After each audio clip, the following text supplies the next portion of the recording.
In a faraway village, nestled between dusty hills and forgotten fields, stood a tiny cracked hut. Inside lived a 10-year-old girl named Bela with her loving grandmother. Bela wasn't like other children. She had no toys, no books, and no gadgets, but she had something rare, imagination that sparkled like stardust, and hands that danced with the earth. Every day, after fetching water and helping her grandmother cook, Bela would walk to a dried-up pond near the edge of the village. There, she would collect soft red clay in a small tin bowl and bring it back to their hut. Sitting under a neem tree, she would shape her dreams with her tiny fingers: birds, flowers, trees, and sometimes a school. Her grandmother would smile and say, "This isn't just dirt, my child. This clay holds the secret of creation if shaped with love." Bela believed her. One evening, her grandmother fell ill. Fever burned bright on her forehead, and Bela felt helpless. She didn't have money for medicine, nor did the village have a clinic. All night, she sat beside her grandmother, crying softly. Then she had an idea. With trembling hands, she shaped a small glass bottle out of clay with a red liquid inside it, just like the cough syrup she had once seen in a town doctor's bag. In the morning, when she woke up, something unbelievable had happened. The bottle was real. A sealed glass bottle with red syrup inside sat beside her on the floor.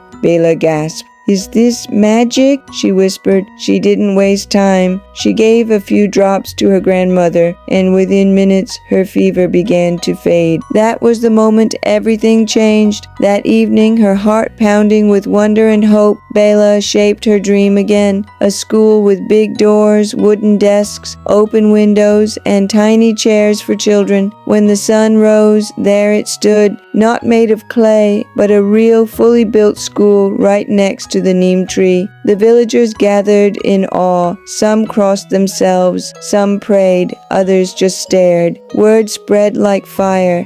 Bela, the little girl who once played in mud, was now shaping reality. She made a clay water tap, and cool, clean water flowed from the earth. She made a small heart for a sick baby, and the child giggled back to life. She shaped books, toys, shoes, and they all became real. Bela's clay was no longer just clay. It was a gift, a power, a promise. Soon, cameras arrived, reporters, news vans. She was called the girl who shapes the future. Her videos went viral. The world watched in disbelief, but not everyone came with pure intentions. One day, a rich businessman visited her hut, dressed in a shiny suit holding a golden pen. He smiled and said, "Bela, you can create anything. Buildings, cars, luxury homes. We'll give you millions." Bela looked at him gently and replied, "I only create what heals, helps, or brings hope. That's what my clay is for." That night the stars were bright. Her grandmother slept peacefully, and Bela, under the neem tree, shaped one last thing, a tiny fairy, with wings, a smile, and a glowing heart. At sunrise, laughter echoed across the village. The school was full of children, learning, playing, dreaming.